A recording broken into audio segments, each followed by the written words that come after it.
What's up, YouTube? For the franchise guy, we're coming at you again. Brand new episode of Madden 20 Jaguars franchise mode. I mean, I don't know.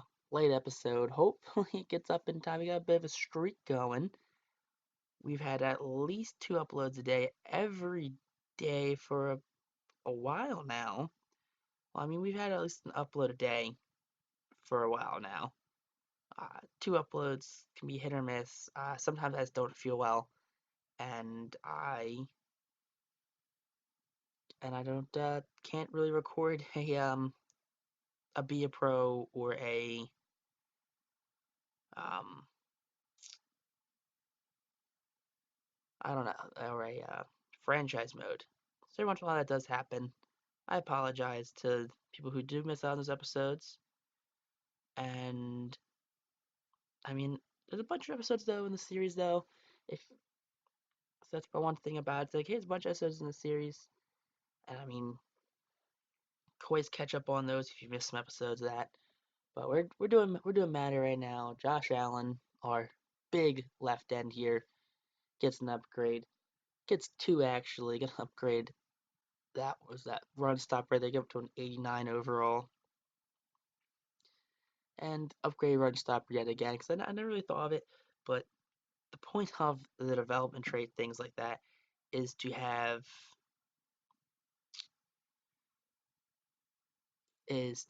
pretty much players do upgrade better in systems.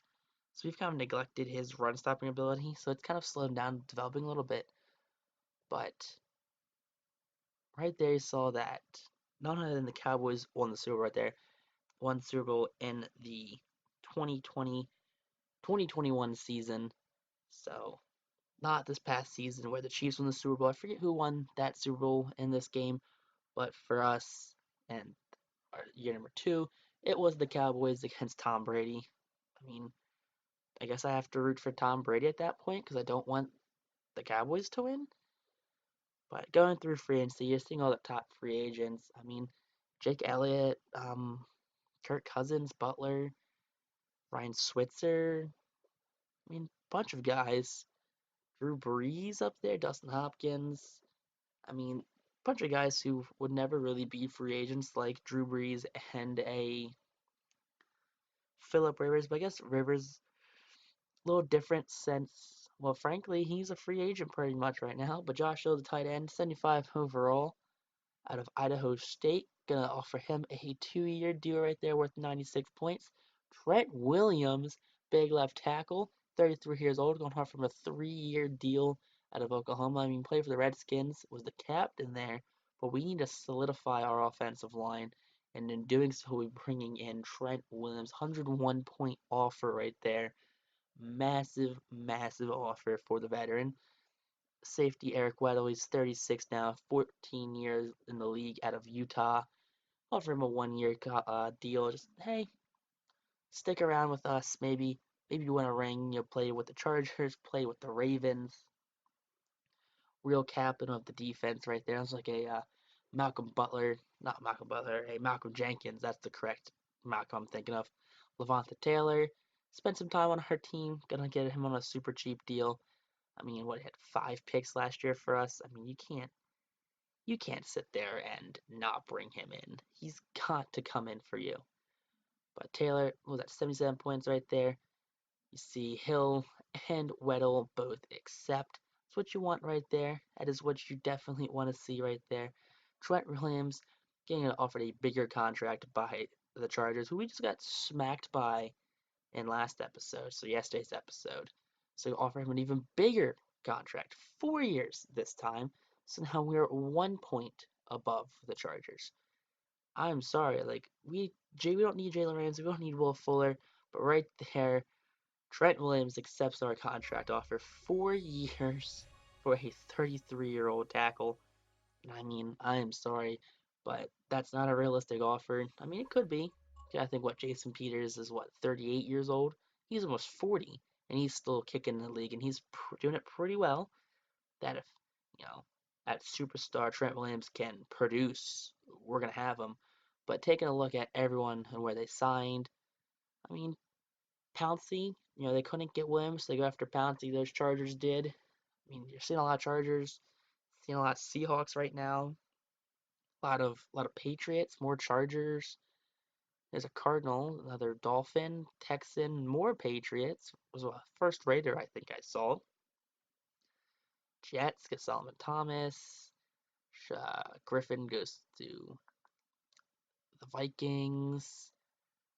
Matt Gay goes to the Browns. Fox to Green Bay. Anthony Harris to the Eagles. George Jenkins goes to the other New York team. Cody Parkey's the Bills. Butler's the Bills. Right, Buffalo Bills. Yep, that's the right.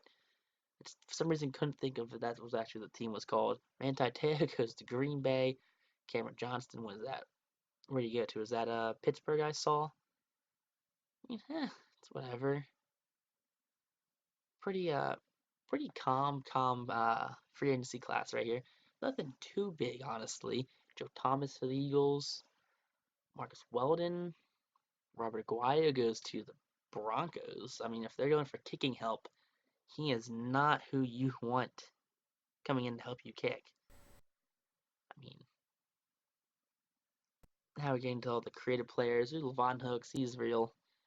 Ooh, down to the 59 overall. It's like, what are you guys going after at that point? Like, there's definitely got to be better guys. But with the 16th pick, I'm sorry, with the third pick, we drafted Penn Sewell as a 34 overall left tackle with a hidden development trait right there. Be our starting tackle right there, probably on the right side.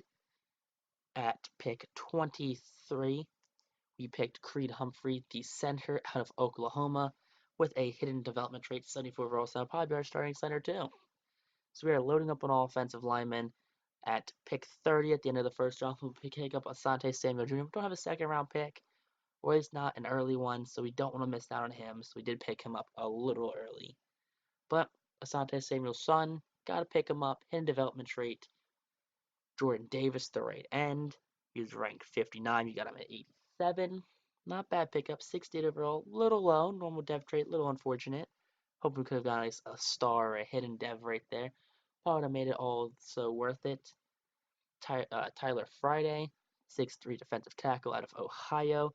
Ranked 75. Picked up at 119. Hidden development trait. So we're starting to get a bunch of hidden devs on our team. Hopefully we can get some stuff there. Josh Sills, the left guard. Probably going to put him to right since we do have John Runyon. Reached a little bit. He's ranked at 147. Picked him at 138. So what? 9 spots too early. David Mills, the quarterback, just because we need quarterback depth. He's ranked at 92. Picked him at 151. I mean, 66 overall. I don't really say you're the 92nd ranked prospect in the draft. Probably maybe closer to the 100s. Leon O'Neal, we reached on him. He's ranked at 176. We drafted him at 159. But right now we're just picking for positions of need and best available. Nick Tarburton, ranked at 312, picked him up at 161. So that's definitely a bit of a reach right there. Probably won't even make the team actually because he's that low. Stone Forsythe, again, reached on him 195, picked him at 170. Not great. Deshaun Jones, receiver out of Maryland. He was ranked 153, picked him up at 183. So we got 30 spots after we were supposed to go, so a whole round difference pretty much. And drafting, you try to trade away some draft picks right here. Trading away a 7th round draft pick for a 5th from the Redskins. Not bad. Trade away another 7th round draft pick. Getting more 5th offers. Try to find teams that would be worse. But they're doing okay. It was a 135 right there from the San Fran. I think that's what we're going to go with right there. Successful offer. And another 7th round pick. At this point, we're just going for 7th and 6th. 2022 6. I mean, yeah, that's what we'll go with. Let's go with the next year's 6th. And another 7th we're going to trade for because we have tons of 7th and there's no one available on our board left. I know it's one thing I need to work on for the next time we get to the offseason to show what my draft board is. But LYNN BOWDEN Jr. will be our last draft player because we just couldn't get anything. We're just getting later 7th round draft picks. Nothing was for the next year. But here's a look at all the guys we drafted. 274s, a 69, 68. So okay drafting, kind of fell off a little bit at the end, some low 60s, a high 50, even a medium 50. Trevor Lawrence, the highest rated player, 81, and Rondale Moore. I mean, some guys better than the guys we picked up, but still we picked up position of need opposed to best available. So I get it. Maybe we could have traded back a little bit.